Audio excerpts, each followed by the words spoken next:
Well, hepatitis A is a very contagious virus. And most people in the United States, most adults have never been vaccinated. So the majority of our population is susceptible to hepatitis A, and it's highly contagious. It's passed from person to person via the fecal oral route. So things that are on our hands that are dirty can get spread from person to person. And that's why we often see this in food handlers, people who are working in the food industry, as happened at your Dunkin' Donuts up in your area. Yeah, hepatitis A is a highly contagious virus. And as mentioned, most people have never been vaccinated. Only about 15% of adults in the United States have received one of the recommended two doses of the vaccine. Only 7% have received both doses that are recommended.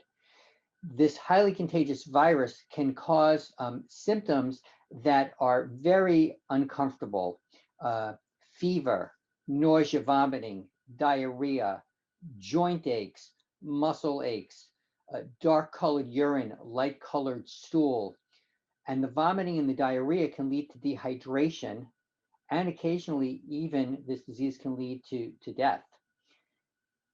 In most people who are infected with hepatitis A who get sick, there's a very high rate of hospitalizations. On the order of 60 to 70% of people who come down with a hepatitis A case will get hospitalized. So it's a very uncomfortable illness. It's very contagious and it can spread.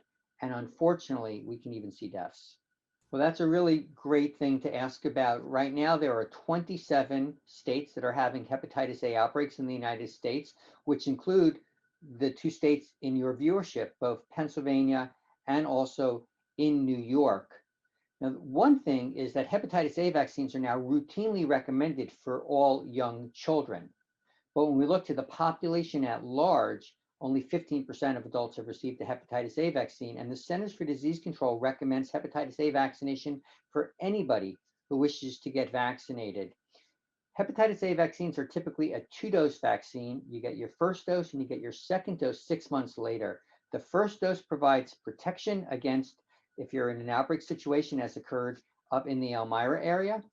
And the second dose provides probably lifelong protection.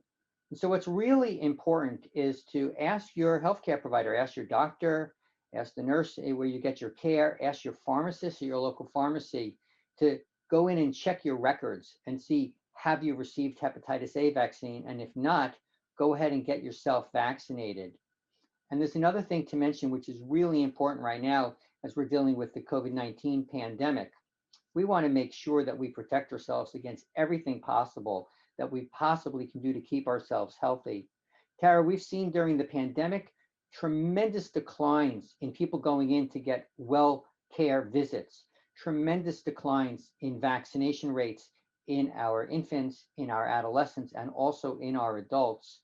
And we want to make sure that we get up to date on everything that we possibly can. So ask about hepatitis A vaccine. There's been an outbreak up in your area. A good reason to keep this on your mind. Ask about this. Go ahead and check. The other thing you can do is a lot of people with their healthcare now have an electronic medical record that they can check their own information. Sometimes they're called MyChart. There are others like this. So you could log in and see what your immunization record is. If it's not there, send a note to your doctor or the nurse and say, hey, can you please tell me, do my records show that I've ever had hepatitis A vaccine? And if not, go ahead and get it scheduled.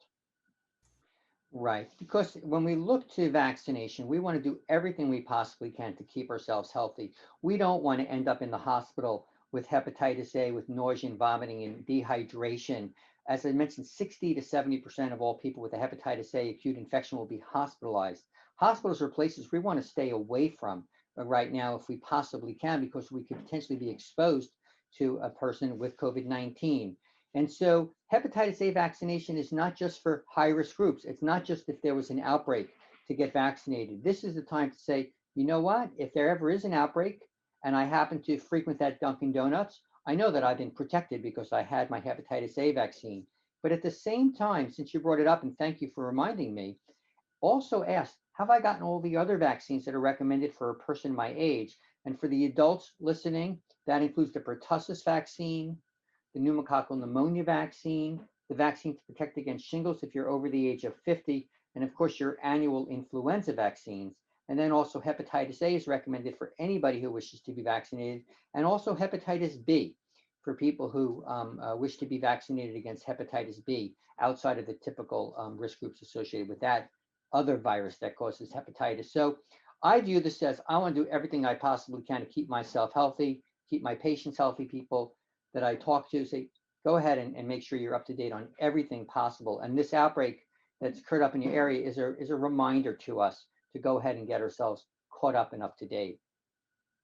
I think we've covered it. I'll just sort of highlight again the key points. There's been an outbreak up in your area. There was a clinic to go ahead and get vaccinated. That's pretty much ended right now. However, this is the time to say, aha, let me check. Did I ever get that hepatitis A vaccine? Knowing that only 15% of adults in the United States have. You know, I've mentioned that hepatitis A has a very high rate of hospitalization when you get an acute infection. We even can see deaths from hepatitis A.